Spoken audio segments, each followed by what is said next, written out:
जय गुरु जी। शुक्राना गुरु जी, बहुत बहुत शुक्राना। शुक्राना मल्टीलिंगुअल ग्रुप का, शुक्राना सुरेश अंकल का कि जो उन्होंने मुझे इतना अच्छा प्लेटफॉर्म दिया कि मैं सेवा कर पा रही हूँ गुरु जी की। बहुत बहुत शुक्राना। लाइट ऑफ डिविनिटी ग्रंथ पढ़ने की सेवा बख्शने का गुरु जी।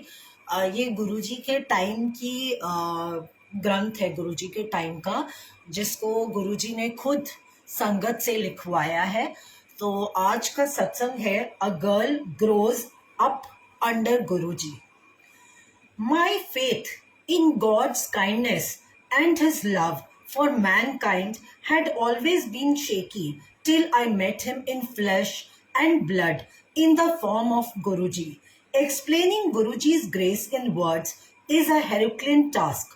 Just as our prayers are answered by God, similarly Guruji's satsang bless the speaker and the listener and lead to bliss. I have heard that God gives us rewards and punishments according to our karma, but I have seen Guruji burning our ill deeds in the heat of his divine fire to give us a better and more comfortable life than we would have had if we had not come to his holy feet. The first time I had Guruji's darshan, I was in class 11th. Though I had been born in Punjab, we lived in Noida and my acquaintance with Punjabi was non-existent. Therefore, I could not understand anything, be it Shabads or Guruji's word. Even then, my answer to any query on my first experience invariably reflects how great I felt after that visit. This was followed by many fascinating experiences which helped ground my belief in Guruji. Jai Guruji, my master's voice speak through me.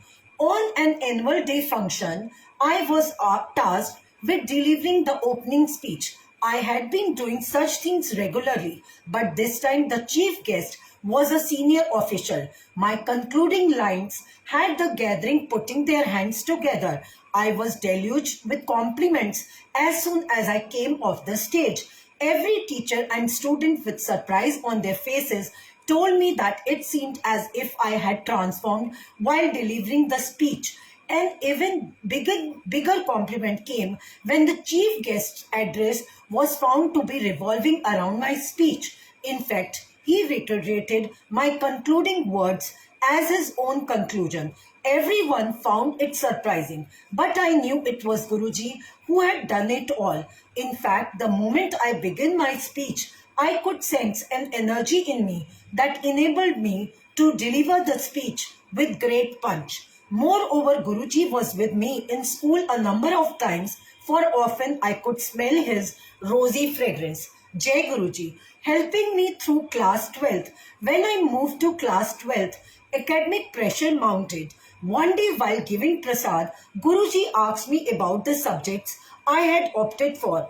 I told him I was a commerce student and he started asking me questions about economics. He quizzed me on credit control. Though I knew the answer, I went blank in front of Guruji and could not answer. Guruji concluded the conversation by advising me to be serious about studies.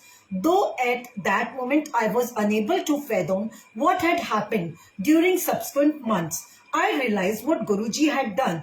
Guruji's word of caution had me taking special care of economics. This ensured that I was fairly well prepared to face what happened later. For the second half of the session, we had to study that subject on our own since our economic teacher left the school. But Guruji's forewarning had helped me avoid last minute blues and I scored 19% in economics.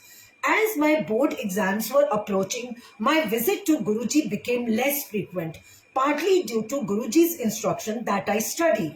It was on 13 January, Lodi Day in North India, that I accompanied my parents and brother to Guruji's place to seek his blessing for my board exams. This visit was expected to be the last before the completion of my exam.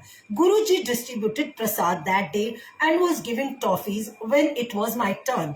Though Guruji's instruction in general are that the prasad is to be finished at Guruji's place only, the toffees are an exception. So I had a part of the prasad and kept a part for consumption at a later date. I went to go to Guruji for taking his leave. When I was about to get up, he took out a photograph and gave it to me. Though I couldn't see any photograph packet near him, I was delighted as Guruji's photos is a prized possession. What Guruji had done that night started unfolding on our way back. As I was holding the photograph, I realized it was exuding his fragrance. His fragrance came off the photograph throughout my board exam. I used to carry the photograph with me to the exams. After the last exam, the moment I returned home, the fragrance disappeared. As though Guruji had blessed the photograph, specially to take care of exams. When we reached back home that night, I counted the number of toffees left. I found that I had 12 toffees, which made it a couple of toffees for each of the 6 papers. With toffee as prasad and Guruji's photograph and fragrance with me through all the papers, I ended up scoring very good marks and gaining admission in one of the top colleges of Delhi University.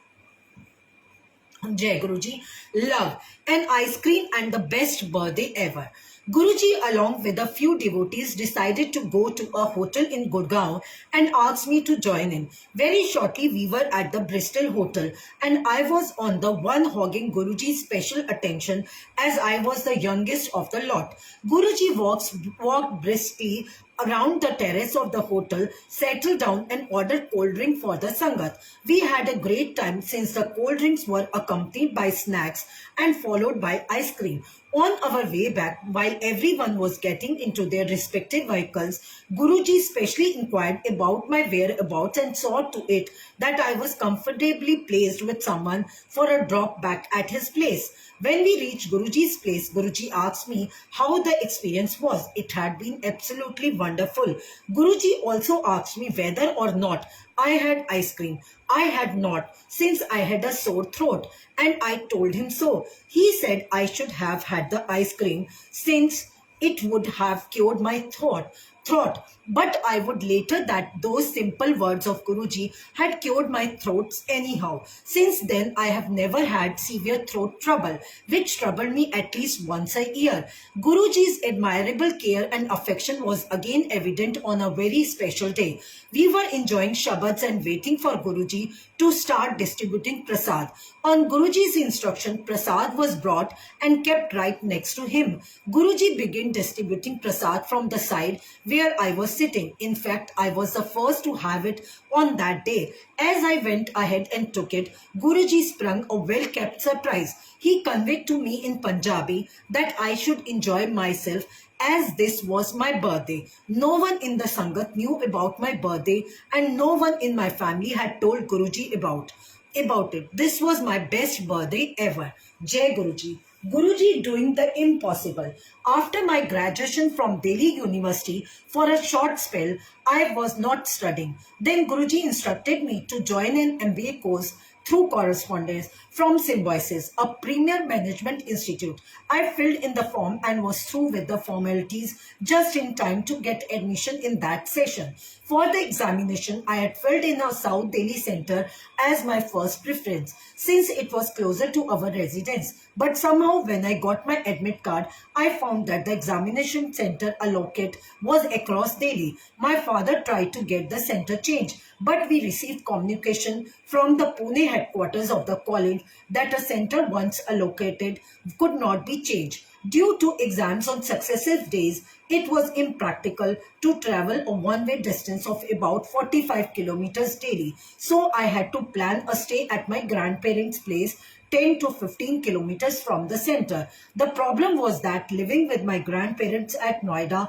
made it impossible to have Guruji's darshan. I somehow managed the first exam, but even before the second exam, I was so upset that I began thinking of skipping the remaining exam. I cried as I wished and waited for Guruji's grace to pull me out of this situation. But what happened next was beyond my imagination. As all students were quietly writing the exam, a faculty member of the center turned up and inquired if anyone wanted to switch to an alternative center out of a list that included the one I had tried for.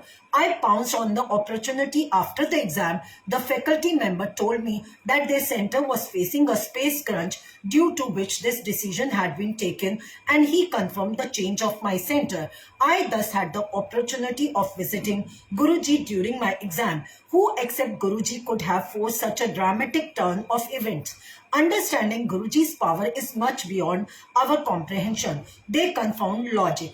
Once when the Sangat had assembled at Guruji's, an earthquake occurred. Everyone remained seated with Guruji in his seat. But as it persisted for more than 8-10 seconds, there was some unrest. Sensing this as initially unmoved Guruji, who had his legs folded on his chair, put his feet down. The reverberation ceased. Yet another time, Guruji had gone to Bade Mandir with some devotees, including me. At the entrance gate, construction was on, and there was a patch of wet cement. A wooden plank had been placed to there was a patch. Wooden plank had been placed to facilitate the Sangat's movement. We used it to cross over, but Guruji decided to walk through the patch. To our amazement, there were no marks left on the wet cement. When we examined the spot just alter, even a finger touch was leaving a mark. Jai Guruji. Marriage in 15 days. Once in Guruji's Sharan, all our troubles and worries are taken care of by Guruji. Since our knowledge is limited to experience we carry forward and the situation we face in the present, our understanding of our need is limited. On the contrary, Guruji knows of our future needs and in fact make provision for their fulfillment. Guruji had decided when I was to get married and in fact had communicated the same to my mother about 6 years in advance. But the wedding took place at an unimaginable pace. In the beginning of April, Guruji suddenly asked my dad if any marriage proposal were under consideration. Dad told Guruji that though our relative had mentioned a proposal, we had not heeded it since we were not seriously thinking about my marriage. Guruji asked Dad to go ahead and consider it with more seriousness. Dad thus reverted to the family. The groom-to-be was posted in Sweden and it was expected in India on 16th April for a month annual vacation. It was decided that both the families would meet on 17th April. On 17th April, when we met for the very first time in a couple of hours, the mood turned festive. All the arrangements were done then and there, and we had our ring ceremony immediately on our very first meeting. Within a couple of days, the marriage date was also decided, the 30th of the same month. The arrangements were made on a war footing and I got married on 30th April. Though Guruji was physically not present at the marriage, Guruji's grace was evident in every bit of whatever happened that night. Everyone present there could not stop appreciating the decoration, ambience, food, each and every aspect distinctly reflected Guruji's grace. Jai Guruji. Meeting Guruji at Eiffel Tower. My husband was booked to return to Sweden by the middle of May as he had to join office. But arranging for my passport and visa in 15 days was impossible. An application was made as soon as possible, but the Swedish embassy told us that all visa application had to go to Sweden for approval and only then could they grant to visa. So Sushil, my husband, had to leave alone as postponing his program was not possible. In Sweden, he also visited the embassy to get the case expedited. A month passed by. It was in the first week of June that we felt I might get the visa in a week. We got an air ticket booked for 16th night and the countdown started. It went on to the wire. On June 16th, our visit to the embassy looked like going in vain. They said the visa was not available. I was disappointed since it meant a delay of at least a week. I communicated this to Dad, but decided to give it another shot. Miraculously, the officer handed over the visa to us in the next couple of hours. Delighted, I called up Dad to break the news. He was surprisingly not surprised. Dad later told me Guruji had already told him about my visa sanction 15 to 20 minutes before my call. I realized that without Guruji's intervention, getting the visa on that day was impossible. Guruji is an endless source of love and possesses ultimate powers. He is not bound by physical barriers. He can seamlessly see the past, present, and future and traverse any distance at his disciples' call. In Sweden, my husband, I planned a visit to Paris over a weekend. When we were at Eiffel Tower, first floor, I was overjoyed as I felt Guruji's strong fragrance. During my very next phone call with Dad, I was told Guruji was asking about me the other day. Dad told me the date and time of this conversation with Guruji. Some calculation revealed that when Guruji had asked Dad of my whereabouts, I had smelled his fragrance at the first floor of Eiffel Tower. An account of my experiences with Guruji is akin to a dumb woman trying to explain the taste of a sweet. No words can articulate who he is and what he means to me. I would just request Guruji to hold our hands always as he has done through these golden years of our association with him. It is says that Paras converts iron to gold on mere contact. But Guruji can convert a useless stone into a diamond. Only total faith and devotion are required. Satsang of Aarti, daughter of R.P. Singla. जय गुरुजी, शुक्राना गुरुजी, बहुत बहुत शुक्राना, अनंतम शुक्राना संगत जी.